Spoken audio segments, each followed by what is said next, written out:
Oh, my darling listeners. Oh, my goodness gracious. Please, welcome to our new personalities. This is what we sound like now. Just kidding, it's us. You idiots, you believed us. Ew, hello. Ew, hello. Welcome to Stay of Homekins. My name is Paul F. Tompkins. My name is Janie Haddad Tompkins. I am a comedian. I am an actress. We are a married couple living in Los Angeles. Together. And this is, yeah, we're one of those married couples that lives together. And this is our after dinner podcast. It's an after dinner conversation. We welcome you into our date night. Sometimes I wonder if people think that we're just saying that we do this after dinner. No, we really fucking do it after dinner. We just had dinner. We put the plates in the sink. Oh, yeah. Here we are. It's like our date night. We do this now. We have other date nights, too. We don't just... No, we do. We don't record them, though. That I know of. Yeah. What if we were both secret? What if it was like in the Pina Colada song? And I was like... I was tired of my man friend. Man friend? I'm trying to make it work in the song. We've been Husband. together. Oh, that's how it would work in the song. Man friend. That's how it would work. Oh, you're right. I was tired of my husband. I don't like you singing it, though. We've been together too long. and then instead of... If you like covert recordings... If you like being taped. You did it better than I ever could have. It was a team effort, and that's what marriage is all if about. You like Look, this episode is all about explaining what marriage is. And then we meet up in the bar. Right. And I'm like, have all the tapes. I have to play this tape. Have all the receipts. Wait, what? Okay, what is on the tape that you're playing for me? Just like... These are the moments where you were boring and made my life feel empty. It took me hours to edit this. Do you know, like, sometimes you're like by your smartphone, maybe you have one. A lot of people do. A lot of people have them. I have an iPhone, and there's like a virtual assistant on it. And then some... Why are you explaining this? Like, you're a historian. We might have... Well, this is for people thousands of years from now. It is. I want people to know where we are in time and place. Right. So if someone's... Time and place. But if you're explaining series, someone might think this is an old episode. Well, I can't help you there. Okay? I'm just saying sometimes, like, you activate it and then it starts recording every fucking word you say. And then you look down at your phone and you've, like, recorded, like, a text message. Yes, exactly. That has, like, and you're, like, talking smack about somebody. And you're like, oh, shit. Ooh. Oh, cuckoo. So early. Cuckoo coming out early. Cuckoo keeping us honest. Yeah. I got my weekend water in my weekend water glass. It looks beautiful. What are you drinking? Tell people what you're drinking. I'm drinking something so good that this... A recent discovery. Well, yes and no, in a way. It's so good that it might make me a little tight in this episode. Oh, boy. I've had a couple sips of it now, but it goes down real smooth. Mm-hmm. Okay. It's always a danger. First of all, it's in my Weekend Water glass, which is our official Kinship Goods merch. And I want to shout out Kinship Goods real quick because they open their new store tomorrow. Is their big opening day. Yeah. If I have that right on the timeline. I think so. They just moved in their new space. Guys, they're going places. They've gone to one place They've for gone sure. a couple doors down and they own their shop now. They're going to keep going a couple doors down. But they own it. And I'm so like, it's so exciting. They're just like the best. Yeah. And they make the best merch for us. Okay. So what I'm drinking is. Shout out to Dan and Hillary. Yes. Thank you, Dan and Hillary. I'm drinking this weekend water in my weekend water glass. It's not a recent discovery per se in terms of like, I didn't know it existed, but for a particular reason, I had to get this. God, it's so good. I had to take a sip in the middle of talking about it. I had to get this vodka. It's called Firefly Sweet Tea Flavored Vodka. It's made like in Charleston. It's like a low country delicacy. The low country. In the low country. Everyone knows what the low country is now because of the murder. Oh, I can't wait to get into that. Okay. So much happening in that story. Yeah. Okay. So I knew about the sweet tea flavored vodka because I've heard of it for like a million years. You have your eyes and ears in the Low Country. Yes. And I had to get some, and they had it at the Bevmo, but they only had it at the Bevmo in Van Nuys. So I had to go out to the Bevmo in Van Nuys, which, by the way, was an excellent experience. At the Bevmo in Van Nuys, where we'll plan our escape. And here's the tape of you talking nothing. Boring me half asleep. I'm starting to worry that this is real. No. No. Okay. So I did I did the shopping on the Bevmo site. Mm-hmm. And then I pulled up for curbside pickup. They have a dedicated spot. Oh. Right out front. Very nice. Pulled in. Then you click on your phone, hey, I'm here. And someone comes out in like 1 second. I thought you were going to say somebody comes out in a uniform. No. The Bevmo official uniform. No. And so I got the Firefly sweet tea vodka for something, and I was like, okay, I finally have to taste it. Because I tasted it. And I was like, well, I have this lemon flavored LaCroix. And I like a vodka soda. Okay. Yes, you do. You Yes, know, you do. that's like a summertime go-to. I've never said otherwise. Yes. And so I was like, I'm going to do myself a vodka soda. And I'm going to do myself a Firefly sweet tea vodka. God, if they listen to this, maybe they, if they want to sponsor, I'm totally down with that. Firefly tea, Tito, vodka, if you're listening. Because Tito's never took the bait. Tito's, I hate to say this and use such strong language. Y'all fucked up. They fucked up. Maybe Tito's doesn't need us. You know what I mean? I just realized we didn't set Cuckoo for the right time. Cuckoo, you're wrong. Spreading, Cuckoo, you look like a fool. You came out here saying it was 8 o'clock. It's 7. spreading that misinformation. Fake news, Cuckoo. Good. Anyway, I recommend it if you can get your hands on a bottle. If you imbibe, and maybe if you do, if not, just do the lemon flavored LaCroix. Yeah. Without. Let me ask you this. Yes. Since it is sweet tea flavored. Yes. And sweet tea already will often involve lemon, right? Mm-hmm. Not on my watch. You don't like lemon in your iced tea? No.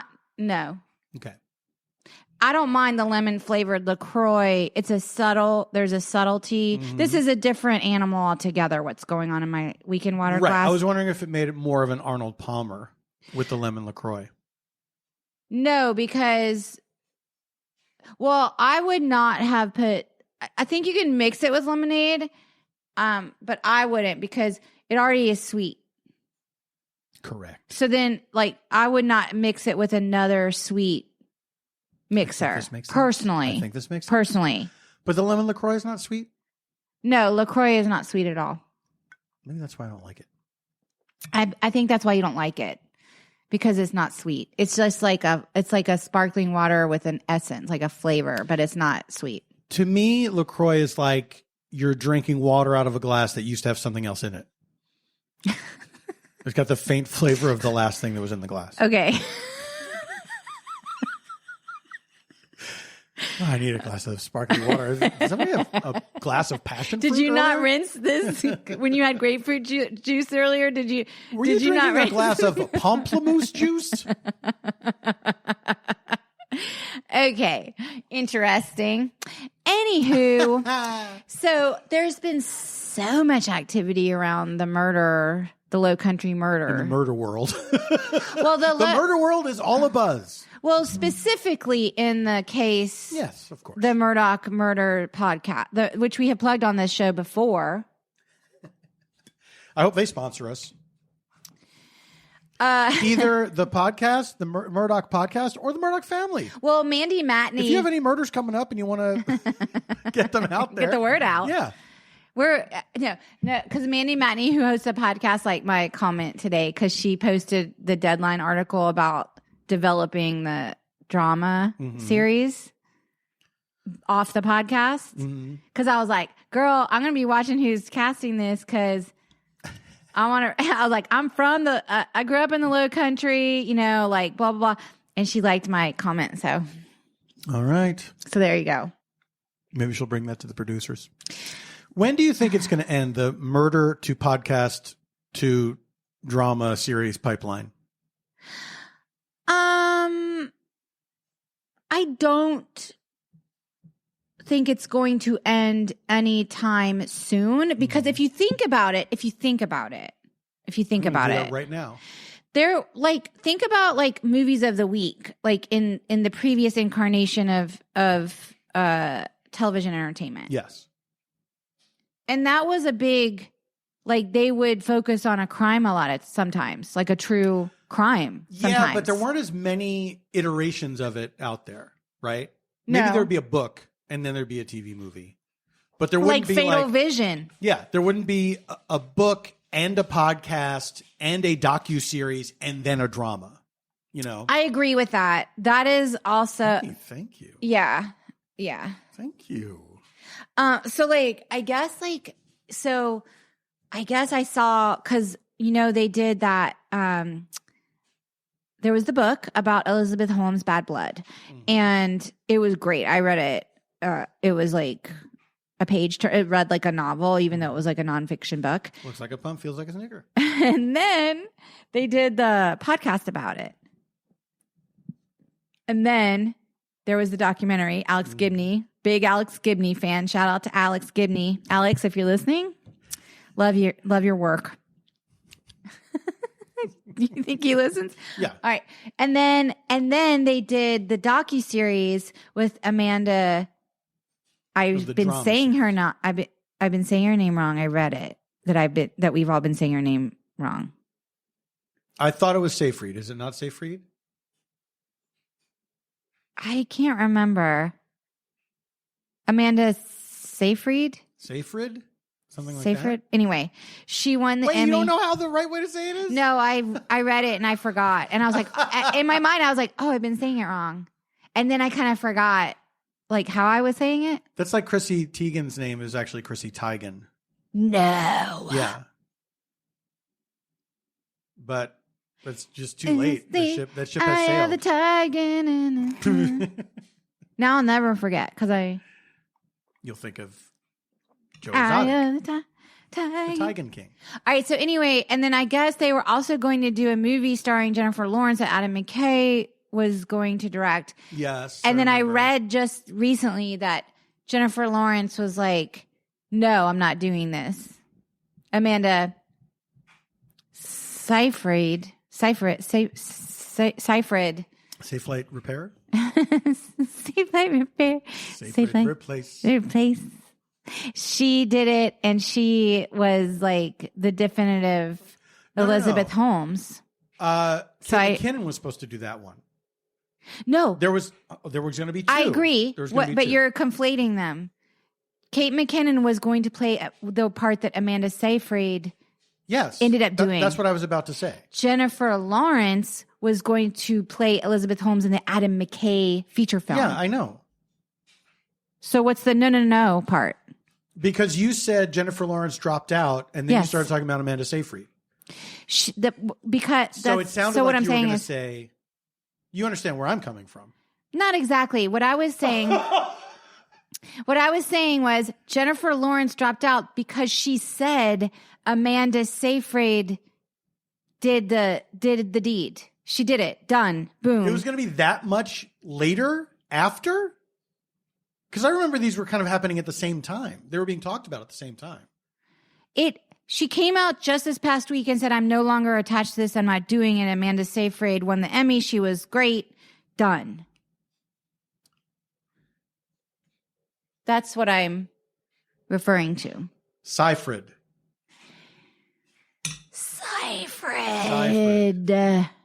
Amanda Seyfried.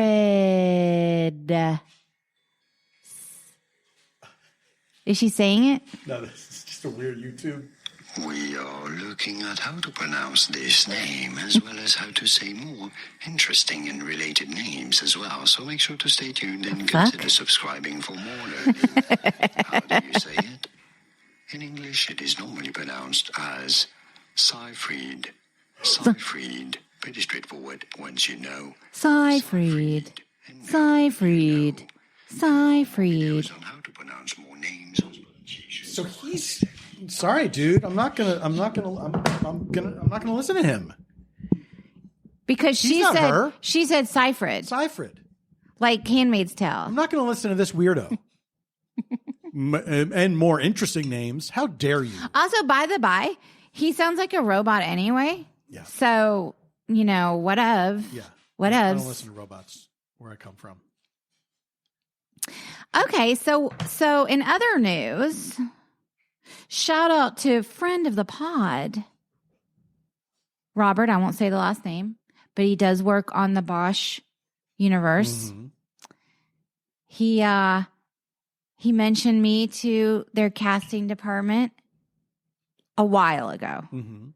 and I finally got invited this past week to submit for a role in the Bosch universe. Mm-hmm.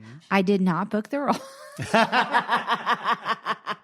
By the way, I feel like I nailed it, and I think you did very well. it was a lot. It was to play. I can't probably say a lot, but I can say to play a judge. Yeah, I there's can say plenty of that. judges on Bosch. But there was a lot of legal terminology Mm-hmm. and a lot of You did very well with that, which can sound like mumbo jumbo, but you did a good job. I was so into it. Yeah. I was so into it. I worked really hard. It was like a lot of dialogue. I had a lot of Googling. I had to look up certain legal terms even. And I was like, oh yeah, I'm going to do this shit. And I really wanted it so bad, but I didn't get it. But I just have to say, shout out. Thanks, Robert. I would love to play Thanks, a judge. Robert. Oh, I would love. played a No, judge. I wanted to play this particular judge Of course. because besides It's in the being Unibosch. in the Unibosch, in the universe. in the universe, the Bosch universe. And then I also read for a part I didn't get this last week that I wanted more than anything, and I didn't get it. So if anyone knows Abby Morgan, who is a Welsh writer, created some of my favorite shows I've ever seen. I've recommended everyone watch The Split. I loved The Hour. She created The Hour. Mm-hmm. If anyone knows Abby Morgan, please tell her that I want to meet her. I want to work with her. I'm reading her memoir actually right now. I'm in the middle of reading her memoir. I just and it's saw- harrowing. Yes, I'm listening. Oh, Well, she had some crazy things happen in her life. Okay, I'm very keep going. sorry to hear it. I auditioned for that movie Spirited, I know. which is coming out soon on Apple TV, I believe. I think it might be out because some And- people are maybe it is? posting about it. I saw, our friends Tim and Lily Yes, are posted both about in it. Are they, or is just Lily? Because They're both in it. but Tim's post did not say that. It said Lily is in it. Are you talking about stories? Yes. Okay. In smaller print, he said, also, I have a tiny role in it. That is not what it said in the smaller print. I can't believe we're having so many fights on that. He said in the smaller print, I also had a role in, and it was the movie of the poster that she was standing next to. Really? And he made a joke. He said it was a movie with the word bones in the title. Oh, no, I and he didn't said, catch I that. play a chiropractor in it. I did not catch that. And it was clearly a joke because the Bones movie was like some weird drama. I feel like a fool. Babe, I feel like a fool. babe, so much is getting past you tonight. It's because also, it's fine. And our friend Lily, okay, so Lily, first of all, I was going to not watch it out of protest because you did not book the role personally. But now that I know that Lily's in it, I have to watch it because Oh, yeah, of course. I'm like the biggest Lily Sullivan fan, maybe on the planet. Get in line, honey. No, I am. No, I am. I am bigger Lily Sullivan fan. I doubt it. But so the thing is, though, when I saw that, I was like, oh, good. I'm glad I'm glad for her. Mm-hmm. And then I was like, I don't think I should have auditioned for that part that I auditioned for. Oh, I disagree. Well, when I consider who they got, I'm like, well, yeah, of course. So why would I, like, maybe there was it makes me think, was there another part that I could have read for that would have made more sense, that would have been more gettable? Well, You know? probably. But on the other hand, sometimes when you're reading for a part like that you're maybe not right for, it does put you in a category Of people who will not get that job. where they're like, oh, he was like not quite right for this, but wouldn't he make a good this? Man, I'm waiting for that to I know, work but out. it happens to other people. It's happened to people I've known. It does happen to other people. But it's never happened to me. When you read those stories where it's like a casting director saying like, we just loved him and we knew he was great and we knew we had to get him in for something. This is like something that would happen to me a lot in pre-COVID, the pre-COVID world, when we would go in to auditions, and this would happen to me, like it happened to me like a lot, like 10 times. And I'd go in and I'd read for a part and it'd be like, you know, like 6 pages or whatever. And they're like, oh, that's so great. Do you mind sticking around and reading for this other part? And I'm like, why, of course. And then they like hand me the page and it's like, all rise. Or here's your double foam non-fat cat latte. Right. You know, and I'm like, really? Well, is that the way you did it? No, but see, that's why I never got it. I'm like, here's your double foam cap latte. I would hire that person. I'd be like, do it exactly like that. But then it would be like this moment of like an ego deflation moment. Yeah, where you're like, oh my God, I did so well. Yeah. They want me to read for the wife now. Or they want me to read for and it's like literally like Dr. Smith is on the phone on line 1. Like that would be it. Do you remember? And then not get it. Do you remember when I read for that? There's a sitcom called, I think it was called Men at Work. And it was a Tootsie type thing. Okay. Where it was the exact same premise where this guy was like, I can't get a job. Okay. Because they only want to hire women. They only want women. So he dresses up in drag. This is becoming a little familiar. Yeah. And he gets this job, right? Okay. And this guy is like, whatever you thought about the end result of Dustin Hoffman in drag, you'd never for one moment think that this guy was a woman. Like never for one moment. Okay. Like it was absurd. But I was reading for that part of like the main guy. This is familiar. When I get to the audition. Okay. I start reading, and I'm reading the wrong sides. And they say, oh, no. We wanted you to play this other guy. So I had done all this work to prepare. And I was like, man, what if this happens? Like, yeah, like how can I do this? Like, this is so challenging. Yeah. Like, do I want to be a part of this? Like, it's not good. Yeah. You know? And it was just like the friend who was like this, like a working class dude. No one was talking to you. Watch. Oh my God, that's the thing that happens. Yeah. That I said earlier in the thing that happens. You made it come true. That was like totally organic, y'all. Also, my thing is still set on sleep, so it shouldn't have been saying anything. You must have knocked I don't know. Are you going to victim blame now? Yeah. You shouldn't have dressed like that. Can't believe you wear those tight pants. Ugh. What if I were that? What if like behind closed doors, I was like a really shitty, like abusive dude to you? What?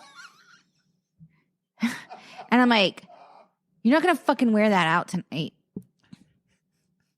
You're going to wear what I bought you. My answer to this. Who are you talking to? Who are you talking to? That's not that far off. Oh my God. Fuck you. Oh, so my curiosity about your life is somehow abusive? Oh, I'm sorry. You know what? I'll just be uninterested in you as a partner. Is that okay? Is that fine? This is like the Pina Colada song again. My old lady wasn't interested. No, it would be more like my husband didn't want me interested. And so I started to ignore. And then I got on the internet. Let me say, if there's anybody that's listening to this doesn't know what that song is, do yourself a favor. There is no one that doesn't know what that song is. It's called, you never know. Oh, also, we've talked about it on the podcast before. I know. Well, if you're a long-term stay at home, maybe we have one new listener. God, wouldn't that be great? It would be so nice. This is for the one new listener. Bring him in. It's called Escape. Bring him in, Paul. Parentheses, the Pina Colada Bring song. it home, babe. It's written by... I like that you're giving me encouragement by Janie and Paul. Throughout the whole thing. It's written by a guy named Rupert Holmes. Mm-hmm. Not to be confused with Rupert Everett.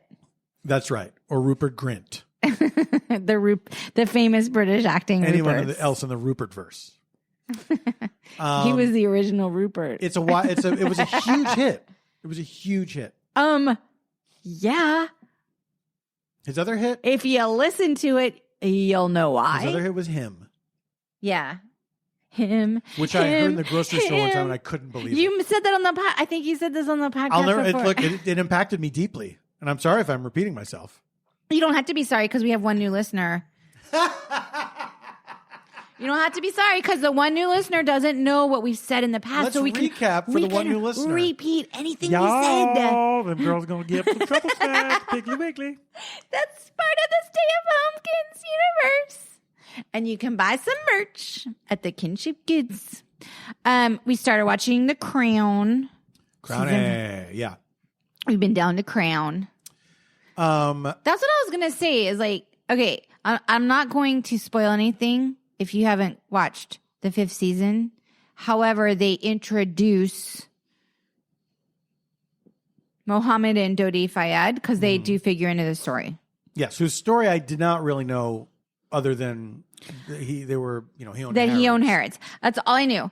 And then, of course, I was like, first of all, like, they need a whole series because I was like so blown. Like, I was like, this story of this family is fucking fascinating. So then I started like Googling, like you do. I didn't know Dodi Fayed's bio mom was Jamal Khashoggi's aunt. Oh, I didn't know that either. She was like some Samira Khashoggi. She was like some progressive novelist. And like, I had no idea. Like, I didn't know anything about any of all this. Like, it's obviously a very wealthy, connected world, you know, of a certain era. And Mohammed Al Fayed, still alive.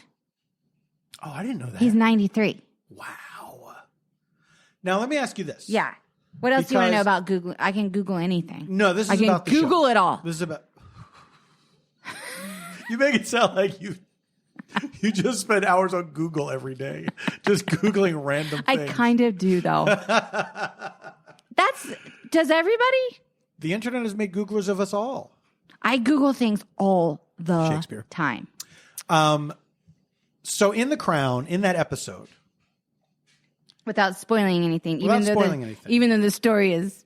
Yes. This is just about the production. I'm listening. So the guy playing Mohammed. Who I thought. Al Fayed. When I looked up Mohammed Al Fayed, he was very well cast. The guy resembled, the actor resembled. I knew what he looked like from an episode of Ali G. What? Yeah, from a long time ago. And I thought the actor who played him was brilliant, to be honest. Yeah, he was terrific. But, so here's my question. Was he the actor? Was he playing his own father when you see Mohammed coming up? He's selling Coca-Colas and all that shit. I don't think that was the same actor. No. He looked similar. Okay, but it was not the same actor. The actor playing Mohammed as a young father, when he's like whispering to his son, like, we're going to take over the world and everything. Yes. That's the guy who played Dodi. I don't think it was. I think that it was. I don't think it was. Do I have to look it up right now? Yes. Because I don't think it was. They looked so much alike. I know, but I can tell Arabs apart because of like my heritage or whatever. Like all my cousins look like that. To be fair, these guys look very distinctive. They're not like, oh, it's two brown people. Are they the same guy? I'm just saying, I know I can like, I just can do it because of. Now this is, a lot is riding on this. Yes, because it's going to make me. This is to find out if I'm racist or not. No, or I'm racist. Who's racist? Or I'm racist because I'm the one that said I can tell them apart. And then if I can't tell them apart, then I'm the one who's racist, right? Okay, let's see. Salim Daw played Muhammad Al-Fayed. The older or younger? Looks like the older. Okay. And then young, are you going to look up? You got to look. He was Khalid Abdallah. But it doesn't say young. I'm getting to. I can't read all of them at the same time. I can't wait to top off my drink. Amir El Masri played when Muhammad was selling cokes. That's a big spoiler. Just kidding.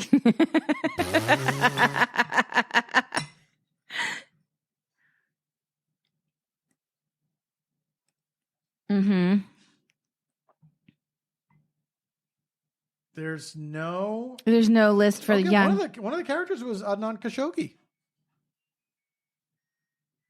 Was one of his. Oh, the brother. The brother. Well, now is that Jamal Khashoggi's father? Because it said that Samira Khashoggi was his aunt. Let me tell you this. Yes. There's no credit for Muhammad's father. For young Muhammad. For Muhammad's father, there's no credit. For Dodi's father. Wait. Who are you saying? Well, I'm saying it again. Muhammad's father. Muhammad's father. When he's like, I saw the king today. Yes. And the father's like, they're not gods, they're bullshit or whatever. Yeah. There's no credit for that man. Okay. And there's no credit for young Muhammad. For young Muhammad, other than when he's a child. So I'm telling you, it's the same actors.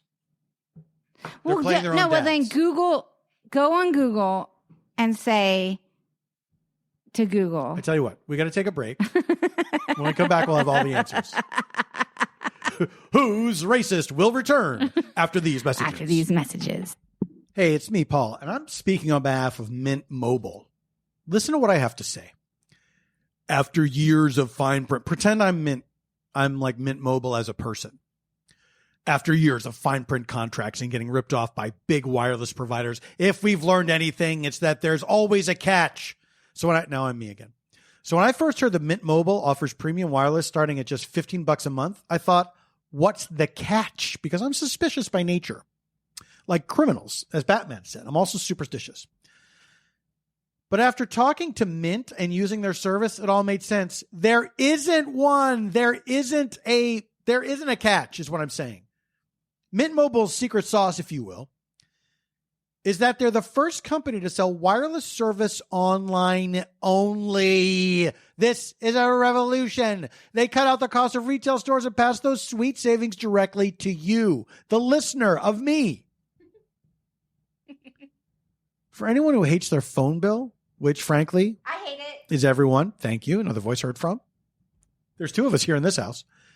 Mint Mobile offers premium wireless for just $15 a month. Mint Mogul. Come on. That's an ice cream flavor. Mint Mobile gives you the best rate, whether you're buying for one or a family. And at Mint, family start at 2 lines. You know what I'm saying? All plans come with unlimited talk and text and high-speed data delivered on the nation's largest 5G network.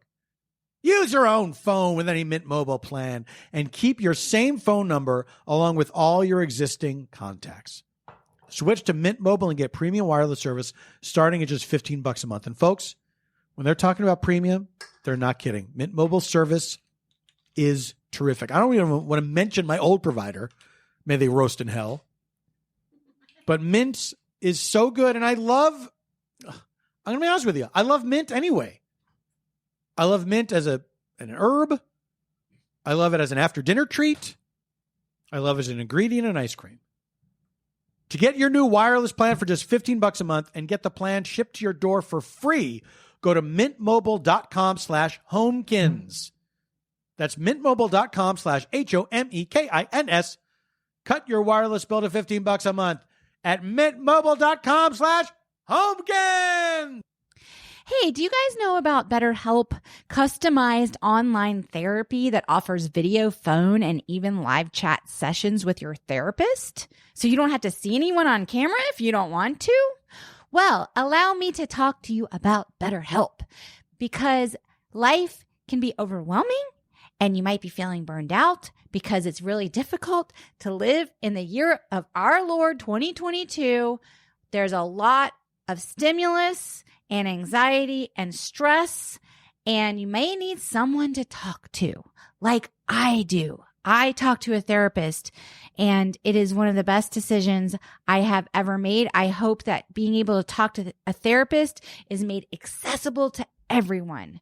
But our roles in our life can lead to feeling burned out, and BetterHelp Online Therapy wants to remind you to prioritize yourself and your mental health. Talking with someone can help you figure out what's causing stress in your life. It's much more affordable than in-person therapy, and you can be matched with a therapist in under 48 hours. Stay F Homekins listeners get 10% off their first month at betterhelp.com/homekins. That's betterhelp.com/homekins. So 10% off your first month. If you've been considering talking to someone to help you with feeling overwhelmed, now is the time to take advantage of that deal and go to betterhelp.com/homekins and feel better. Well, it's an after dinner podcast. So Green Chef, the #1 meal kit, is one of our sponsors. This makes sense. So Green Chef sends you meal kits so you can make dinner at home. It's a certified meal kit company. They make eating well easy with plans to fit every lifestyle. True.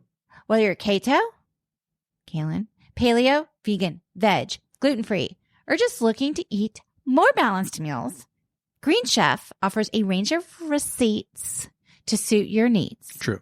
Now, when you say receipts, you mean recipes. That's right. Recipes. Just for people who don't know the regional. There's like a Charleston thing where you say receipts. They offer more customization than ever before. They have new organic and wild cut protein options, and you can choose from 24 recipes weekly, mix and match, customize your meals, and they have new ingredients, recipes, and delicious meals to support a healthy lifestyle. Green Chef is the #1 meal kit for eating well. Green Chef is the only meal kit that is both carbon and plastic offset. They offset 100% of our carbon footprint, as well as 100% of the plastic in every box, which is important because we all know that global warming totally sucks. I love Green Chef because they portion out your meals and they send you a great recipe card, and your meal matches the recipe card. And if you're in a busy time in your life and you want someone else to take all the thinking out of your meal planning, Green Chef is perfect. So go to greenchef.com/homekins135 and use homekins135 to get $130 off across 5 boxes, and your first box ships free. Go to greenchef.com/homekins135 and use code homekins135 to get $130 off 5 boxes. Thank you, Green Chef. Thank you, Green Chef. We love you and you're delicious. We discovered there was another actor that played young Muhammad, but you believe only in one scene.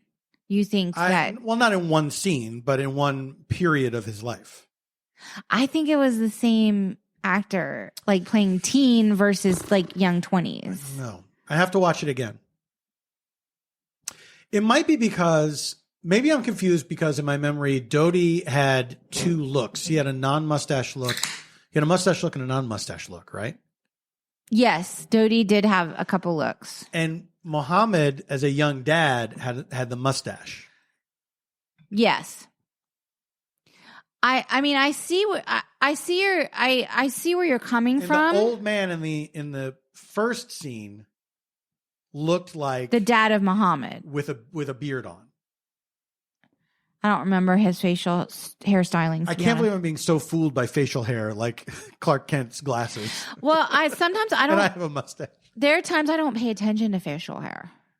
I hope it's not when you're looking at me. No, I know your facial hair well, but like sometimes like I might encounter someone and I'm talking to them, and then if you were to be like, who are you talking to? And I'm like, oh, the guy in the green shirt, and you're like, oh, the one with the, with the beard. I might be like, I don't know. You have facial hair blindness. It's not like a blindness. It's just that like it's not something I focus on. Like this is something I learned about people is that people focus on different things. So true. Because like, I've like had conversations with people like, oh my God, can you believe that person? I mean, they had the craziest teeth. And I'm like, they did? Like, I don't notice. Do you know what I'm saying? Some people are very teeth fixated. Yes. Or like they had like, I think I focus on people's eyes. Like I'll be like, oh, they had such crazy eyes. Did you notice? Like, da-da-da. Yeah, I'm serious. People focus on different things. Do you know what's funny is that, and I told you this, that, you have beautiful eyes. Thank you. But then during the pandemic, when you would have a mask on, your eyes would look even more beautiful. I don't know what you're talking about. It was a wild effect. It was really wild. I don't know if that's true. It is. I'm telling you it's true. That cannot be true. I'm telling you it's true. Are you trying to get me to wear like a burqa or something? Like here's what's funny about this whole situation is that be like burqa people class? are constantly sending me pictures of any person or even drawing that has a mustache. And like, this person looks like you. And yeah, now I know. I'm doing it. I'm doing it to two people. But then you bought those vases of us, and the guy, it's just like a guy with a mustache. And he kind of does look like you. I know. They sort of suggest us, those vases. Yeah, they suggest us. Yeah. That listeners clued us into early on in our podcast. I know. That's right. Because of this podcast, we ended up. Oh, by the way, we are still going to be rolling out a monthly show in 2023. Still going to be on the second Friday of the month. Yeah. I can't believe we're still doing it, but we're doing it. We should do more watch-alongs, too. Oh, yeah. We did an entire month of spooky movie watch-alongs. It was very fun. No, people do like the watch-alongs. I hope so. Well, yeah. I like them, too. It's fun to do. It's not the whole audience that likes them. No, of course not. Of course not. Look, it's a big ask. We're saying queue up this shit. Watch also, this movie you might not even care about. I'm like, if there's like showbiz, I was thinking about like if showbiz goes on strike next year, because everyone says it's going to, that we're going to have to do more podcasting, because what else are we going to do? We're going to be locked down. We're going to be locked down in show business. But not for vaudeville. You know what I mean? I'll still be out there doing shit. Well, then you can promote your shows on our podcast. Oh, I'm going to have to. But then I was thinking, I had a thought. The last time that the WGA went on strike in 2007. We ended up with reality TV. Yes, we ended up with reality TV. And I feel like they could make this strike go a lot longer. And I'll tell you why. Because back in 2007... Bless you! Excuse me. Thank you. Back in 2007, we didn't have streamers like this. And all of these streamers have a bunch of stuff that they can like roll out. Content, it's called. Yeah. And there's so much content that they can roll out that they're probably sitting on. And so much of it is non-union. And a lot of it is like maybe even like stuff that people didn't catch the first time around. They'll just put on their splash page. You know what I mean? Mm-hmm. Like if people didn't watch Squid Game 2 years ago, they might put it on the front page, And you know what they should fucking do? What? They should bring back all the shows that they didn't give a proper chance to. They're just sitting there. They will. They're going to have to.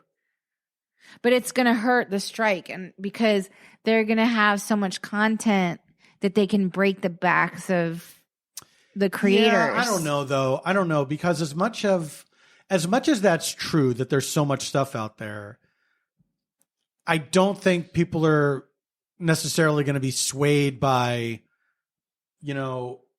old shit, and they're to sign up for the streamers. They're going to want to see new things. And there's a lot of properties that it's going to affect that they can't bring back. We'll get will get hobbled. Yes. In the middle of production or whatever. Yes. They're going to be like, we want another season of Mandalorian. What's going on? Yeah. Blah, blah, blah. You think about all that stuff on Disney, all that stuff on all the Marvel stuff. That's true. There's so many things. Okay.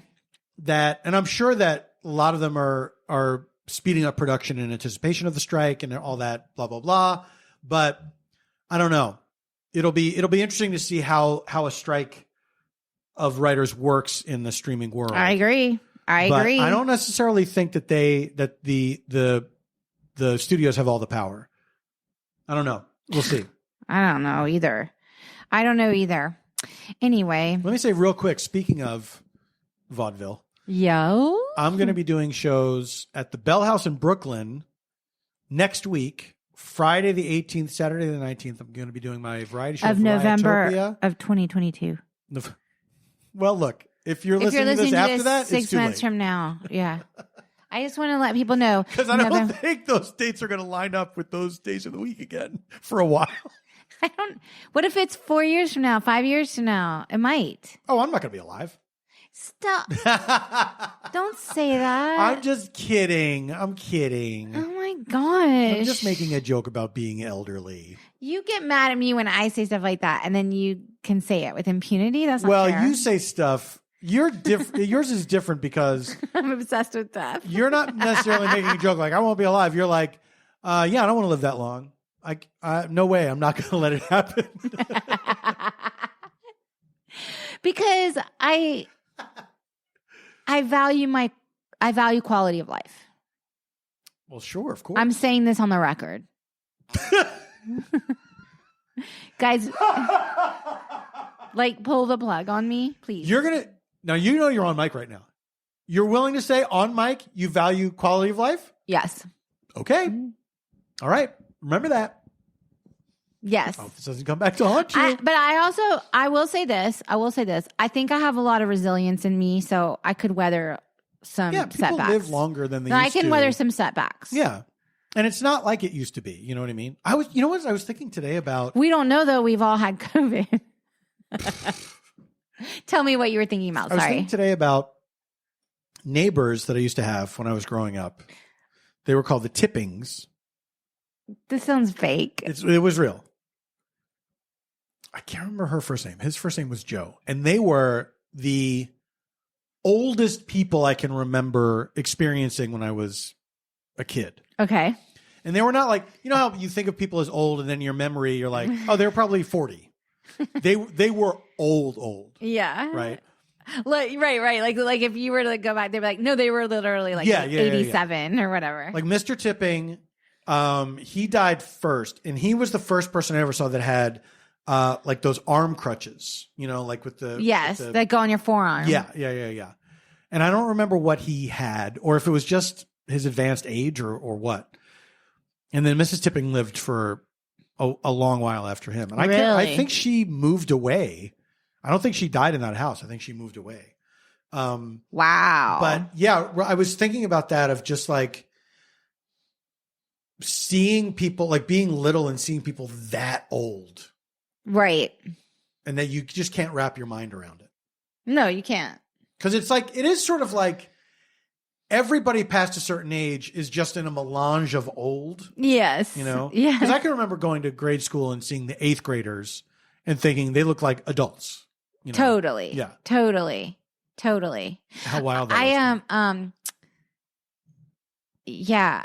You just made me, I forgot what I was going to say. Sorry. You made me think of something in it. Totally. Some oldies? Something about neighbor. Oh, that wasn't what I was going to say, but when you mentioned your neighbor, I think you're talking about, remember your neighbor on Cherokee? Oh, I know what I was going to say. Sorry. It came back to me. Okay. That on our, we didn't have a wedding cake. We had wedding cupcakes. Yeah. We didn't do like a cutting of the cake. We did wedding cupcakes. We did smash food into each other's faces, but that was later. Not at the wedding. We do it all the time at home. We do it all the time. We did have a wedding cake top that got frozen, and we ate it the next year. That's right. On top of the cupcake display or whatever. Yes. And so but we didn't have like a topper, did we? Oh no, we did. That's what I'm trying to tell the listeners. Okay. Our topper was like it was, first of all, It was salt and pepper shakers I found like on Etsy or Amazon or something. And it was like a little old lady in a rocking chair and a little old man in a rocking chair.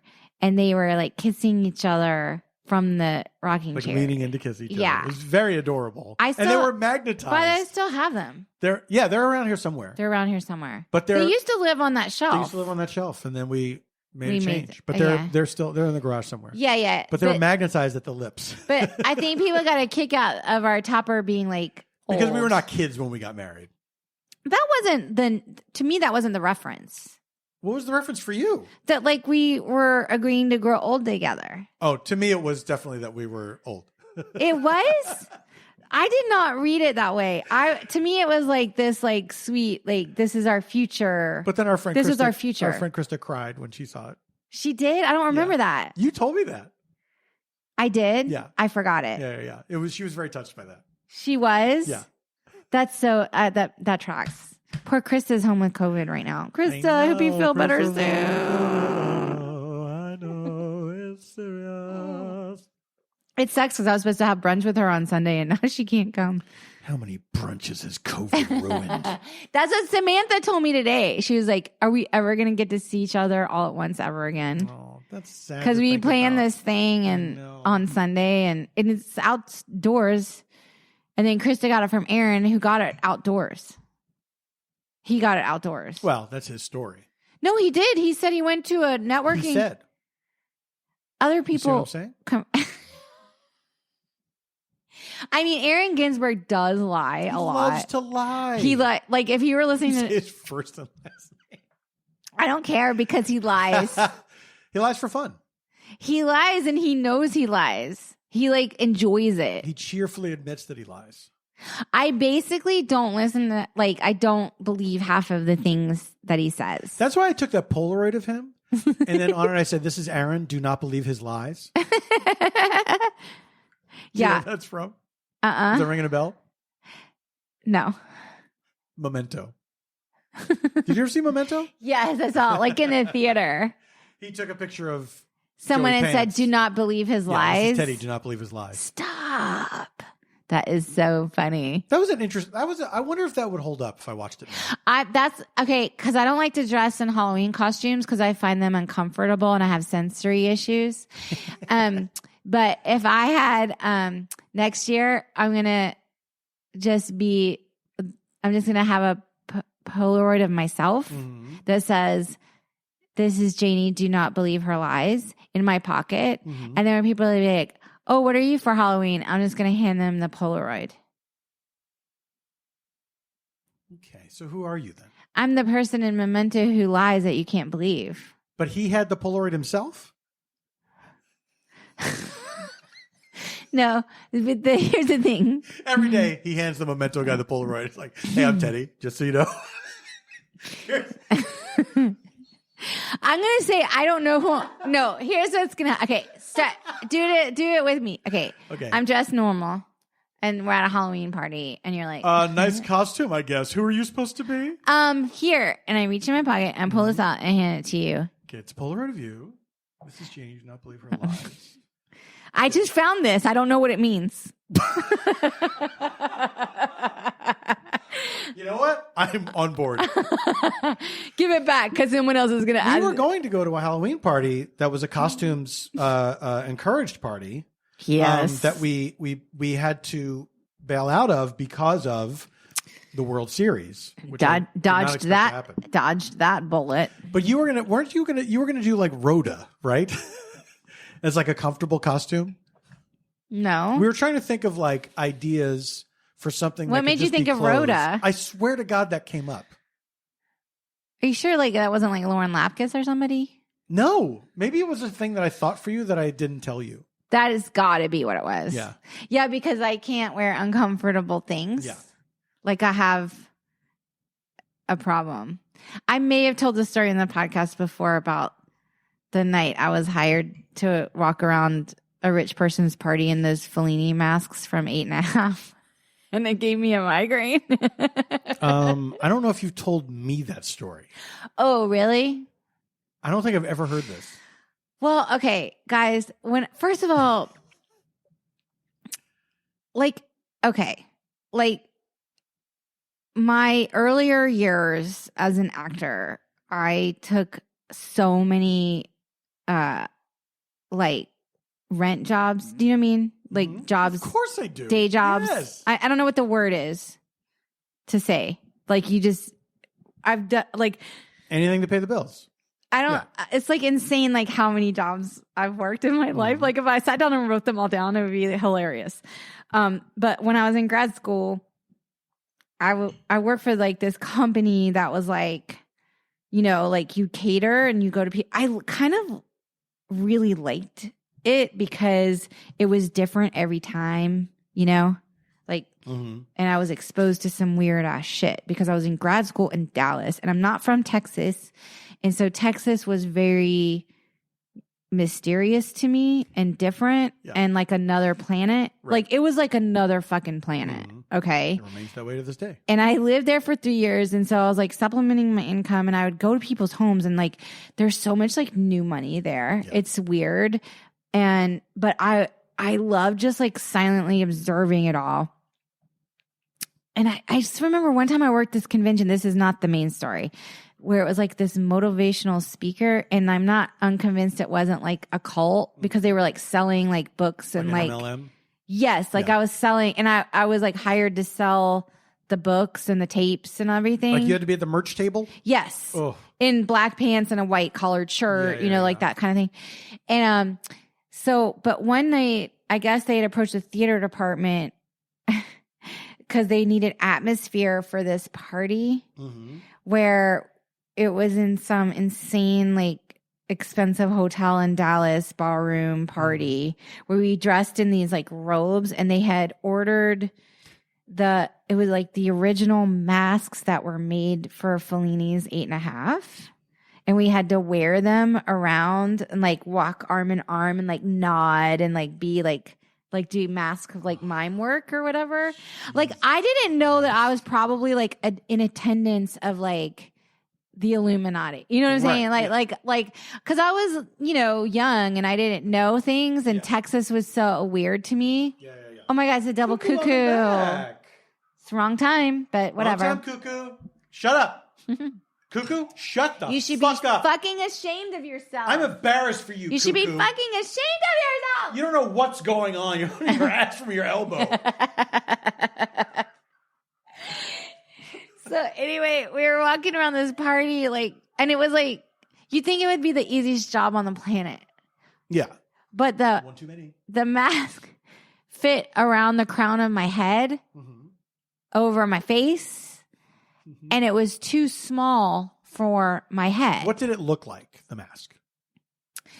I don't fully remember, but it was like a full facial mask with like eyes and probably like an expression of a face, like a porcelain-y looking, like that kind of thing. Yeah. But the way it fit over your head was like, it had like an elastic thing that went around the crown of your head.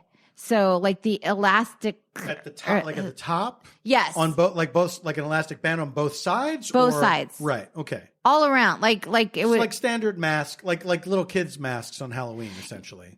Yes, but it was like thicker material than that. Yeah, of course. Yeah.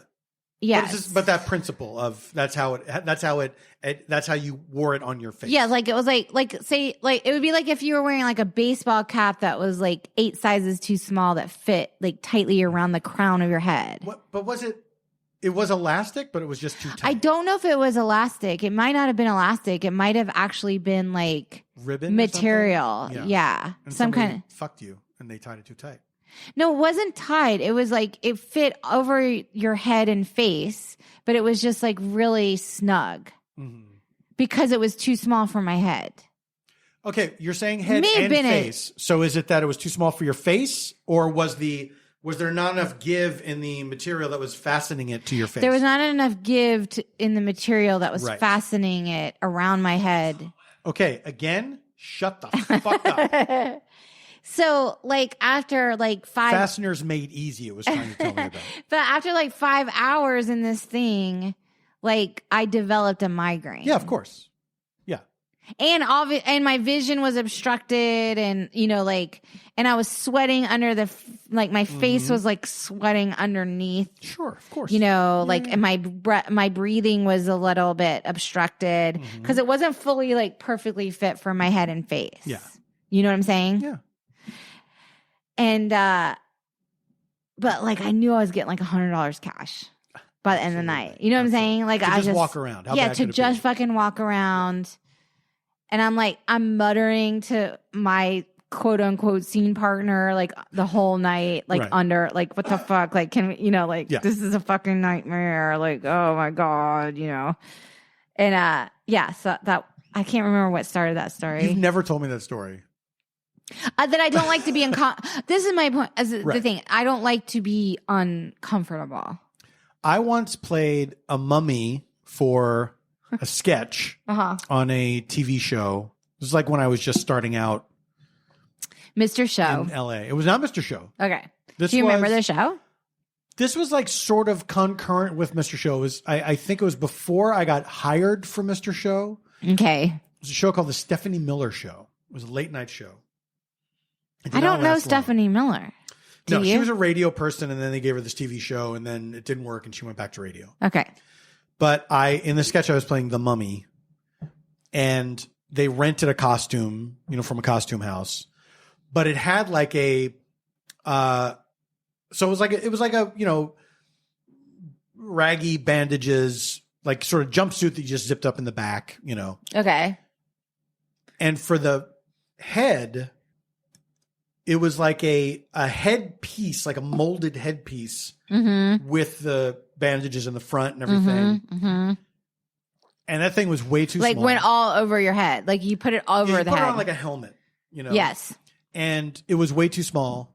It was Nightmare. killing me. Nightmare. And also it was like old and falling apart, Smelled weird. which is appropriate. Did it smell weird? It smelled weird. But I inhaled like a piece of it. Oh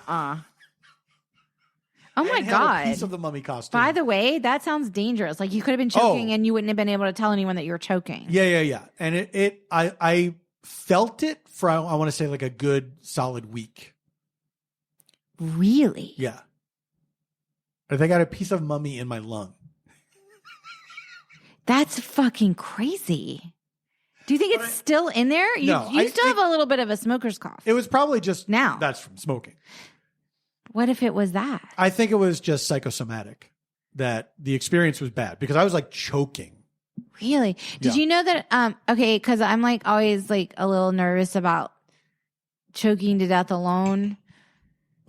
There's something you can buy. I thought about I know getting. that's the only reason you married me. It was in our vows. No, I thought about getting them as, is this a weird Christmas gift? There's a mechanism that you can buy that fits over your nose and mouth. And it has like a suction. So if you're alone, God. you put it over your nose and mouth and you suction it and it draws out the whatever's obstructing your windpipe. Wow. I don't know how legit it is because Because you don't watch Shark Tank. honestly though, like I was like, oh my goodness, for my loved ones for Christmas. But that's just like, cause I think I like the idea. I think it's funny that I like practical gifts because one year my dad, when we were kids, he bought us, me and my brother for Christmas, an atlas and one of those like Merriam-Webster dictionaries that you need a podium for. You know what I'm talking about? You bought each of you this? Yeah. And I was Wait. like kind of pissed, Did you like each secretly. have a gigantic dictionary each? I'm or pretty one of sure. you got that, one of you got the atlas? In my memory, we each got one because that was like the par for the course in my like Right. if Alex got something, I got something. Like Of course, everybody gets the same. it was like Absolutely. It was like a thing. Yes, even yes. though it wasn't the same. Yeah.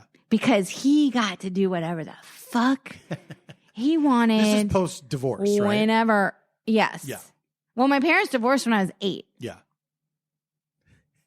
Listen. dictionary.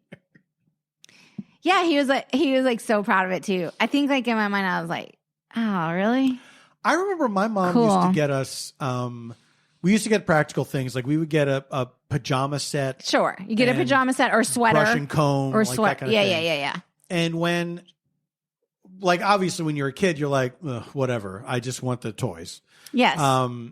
You would use the pajamas and the robe and all that shit or whatever.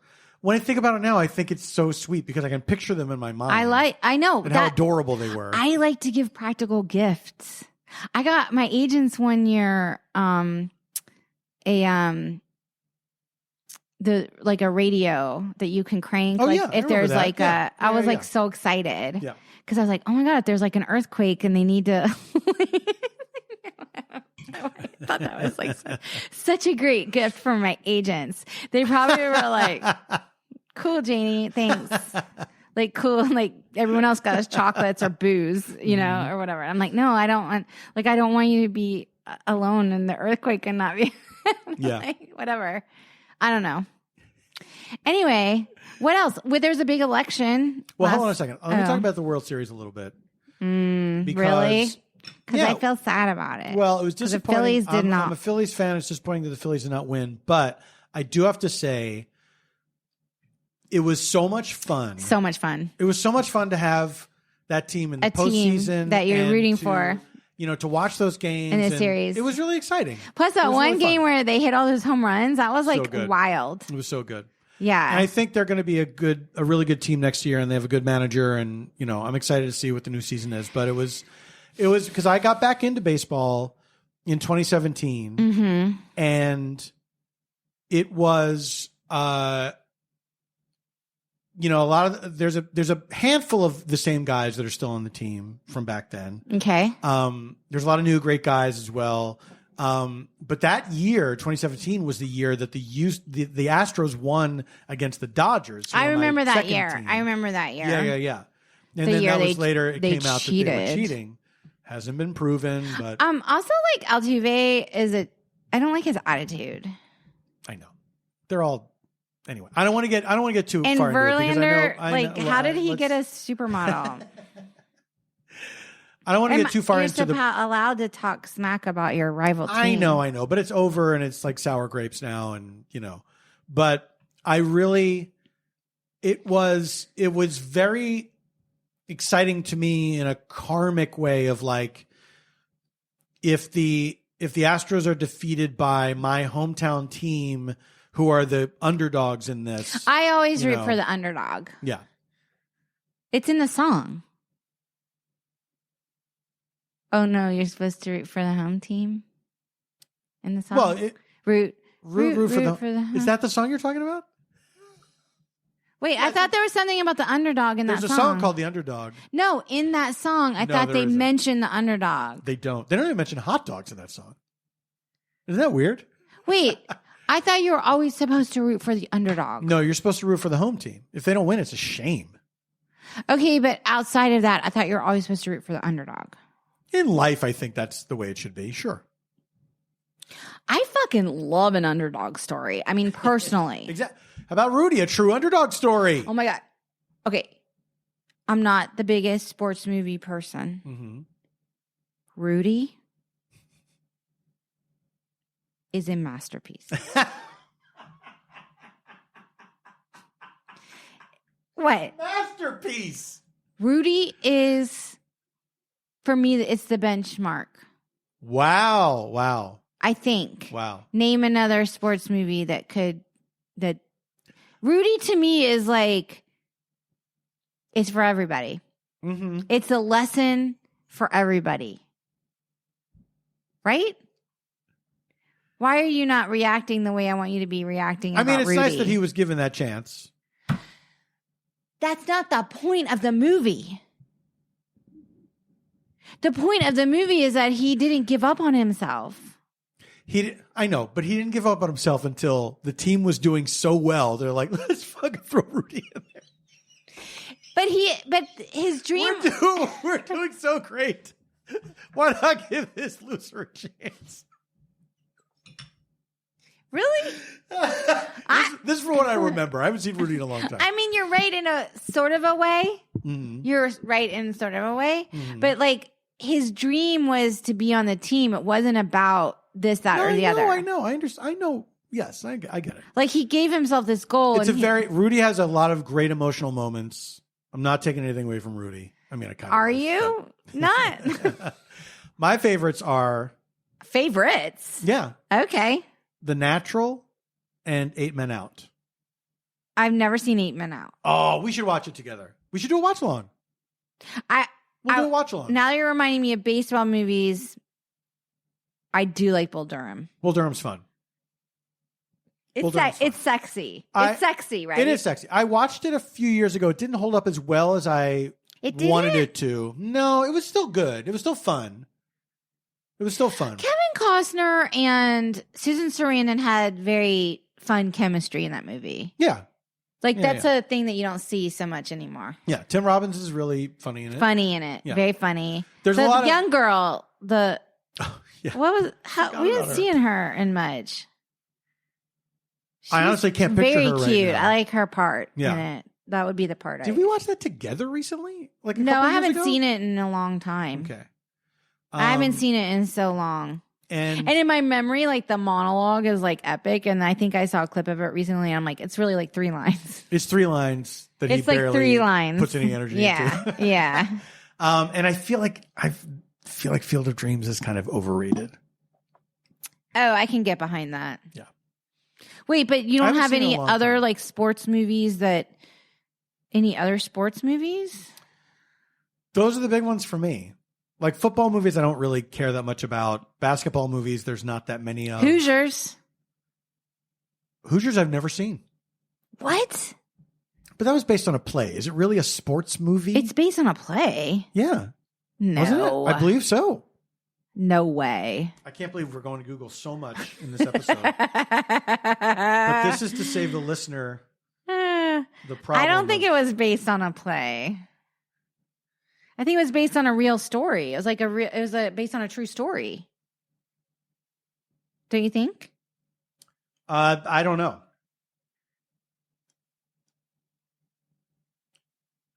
Keep talking while I'm looking things up. I was just trying to think of other sports movies, and I'm like, oh, like Bend It Like Beckham. I mean, like, I don't know. Like, I think I don't have like them on the tip of my tongue, like sports movies. Right. I do like an underdog story, though. Like, I really, really do. Here's a Google question. Was Hoosiers a real story? I really liked. The film is very loosely based on the Milan Miracle, the story of the 1954 Milan high school basketball team, which won the state championship on a last-second shot by Bobby Plump. Wow! Spoiler alert. Bobby Plump. All right, so I guess it wasn't a play. Why? Is there some other movie like that? Why am I thinking that it's based on a play? You think that some basketball movie was based on a play? Because that seems weird to me. Well, because I didn't realize there was. Not that you can't have a play about basketball. I've never seen it, so I don't know how much basketball is actually in it. You know what I mean? I thought it was more the story of the coach. There's a lot about. There's basketball in it. Okay, I guess I gotta watch it. There's basketball. Another watch along. We're gonna do a sports month. Oh my God, that's not a bad idea. Right? Fun. Yeah, that's a fun idea. That's not a bad idea. I saw a play this month. That's right. My friend Monica was visiting from New York, and we went and saw a play. That's all I'm gonna say. It was called Babe. I actually really liked it. Because I was trying to remember the playwright's name. I think it's Jessica Goldberg. Because I started following her online. Go Jess Goldberg. Go Jess Goldberg. What's that commercial? Go Sonny, go. Go Sonny, go. Berg. Anyone from Charleston will know what I'm talking about. That is a Gen X. Yeah, Jessica Goldberg. So she wrote this play called Babe, which I really liked.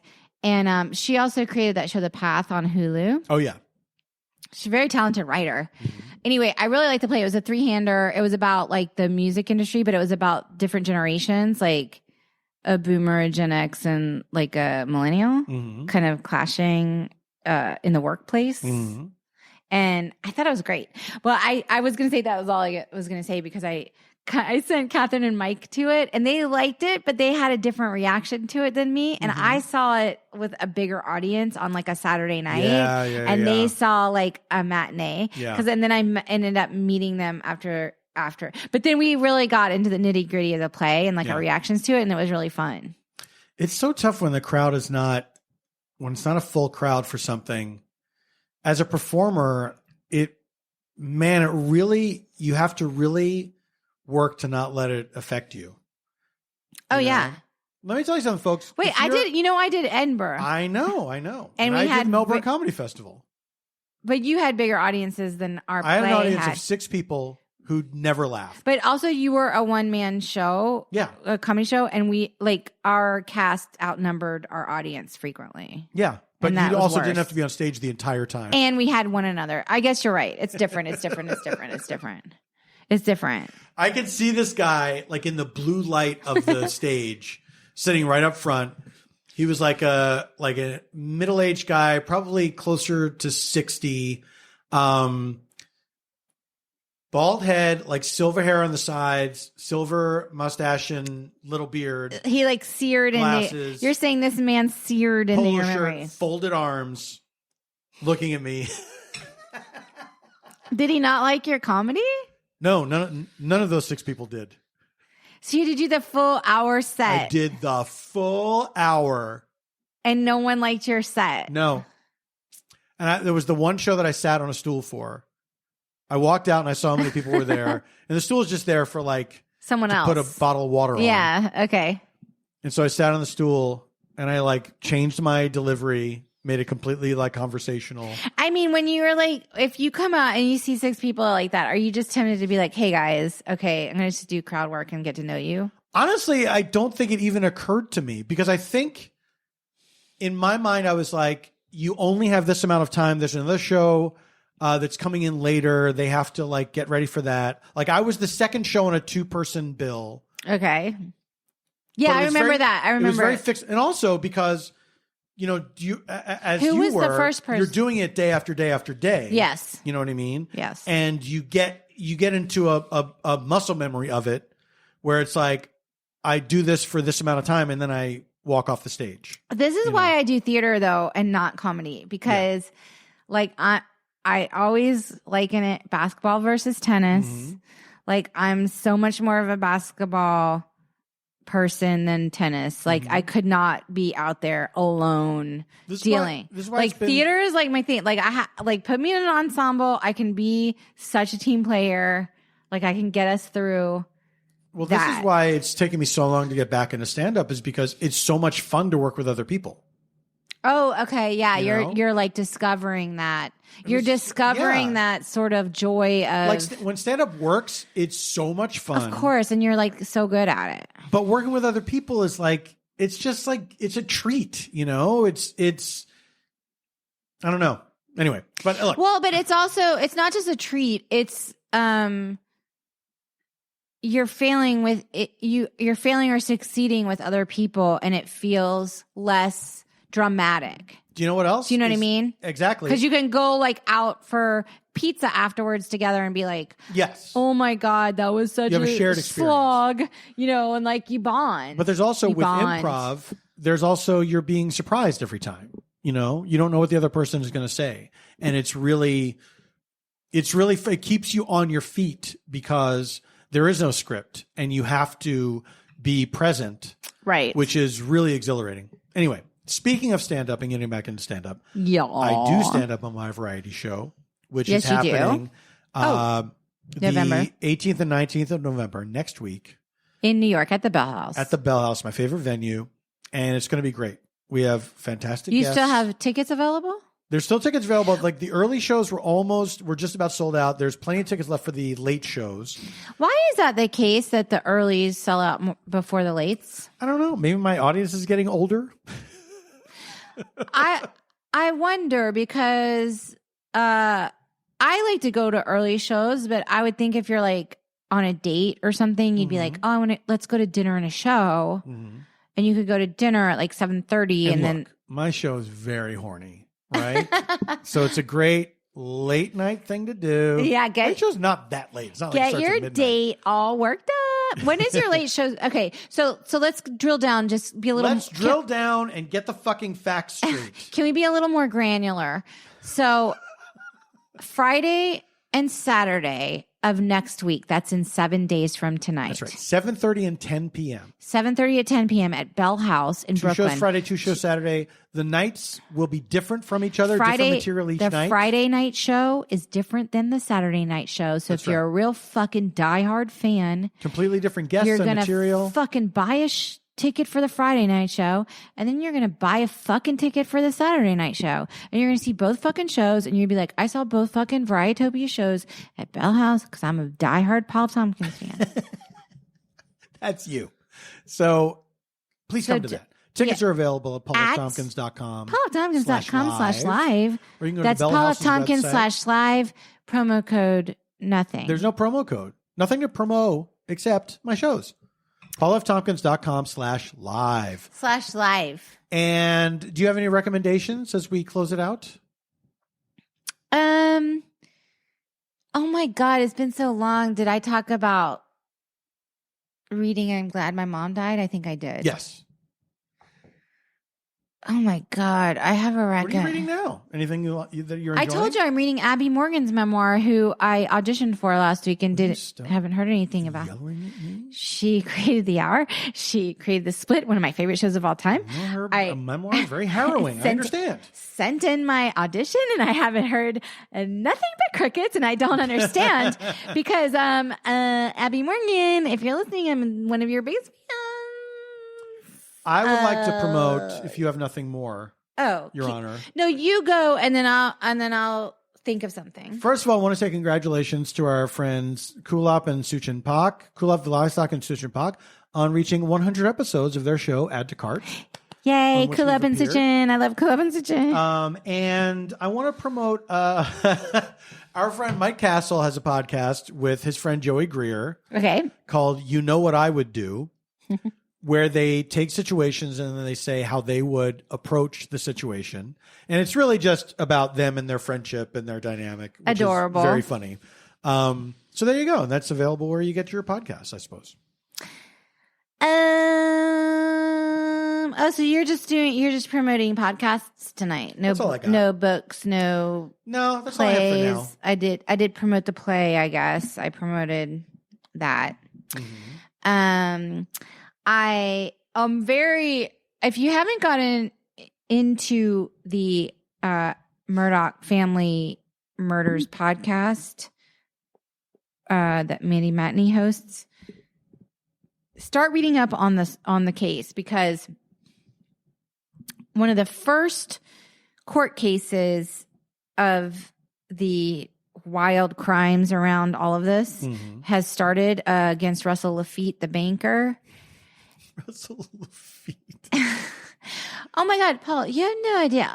I love the names on the something wild came out in the court case, and then this little Limehouse girl is the prosecutor. Remember, there was the Limehouse girl in the Southern Charm season. Oh yeah. That had the plantation.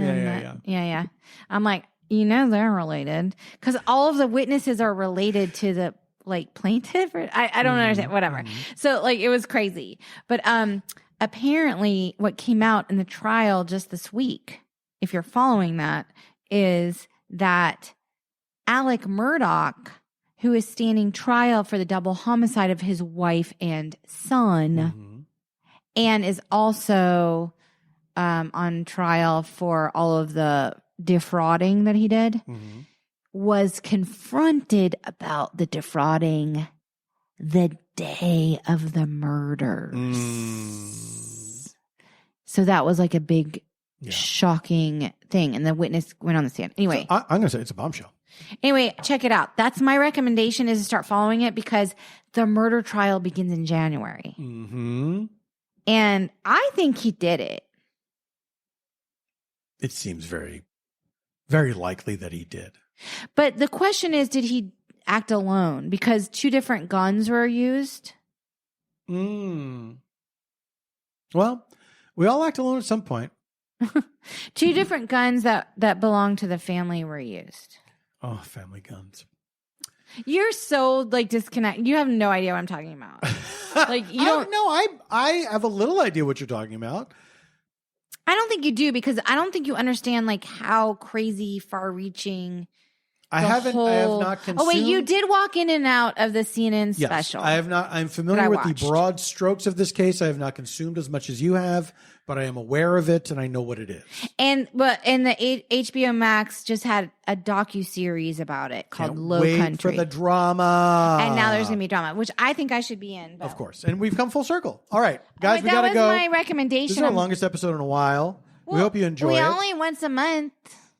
I didn't mean it as a criticism. We only went. Did you hear me say that? We only once a month. We only once a month. Yana, we only once a month. We only once a month. Now I'm just a simple swamp lawyer. Oh, I'm just sitting here drinking my Firefly sweet tea vodka in my weekend water glass. All right. Thank you all for listening. Thank you all for listening. We love you. Uh-oh. Are you locked in character? I don't know. Like Austin Butler stuck being Elvis? Not to be out of character from a low country murderer standpoint. We'll be back next month. Please come back and listen to us next month. And until then, stay safe, stay sane, and stay strong.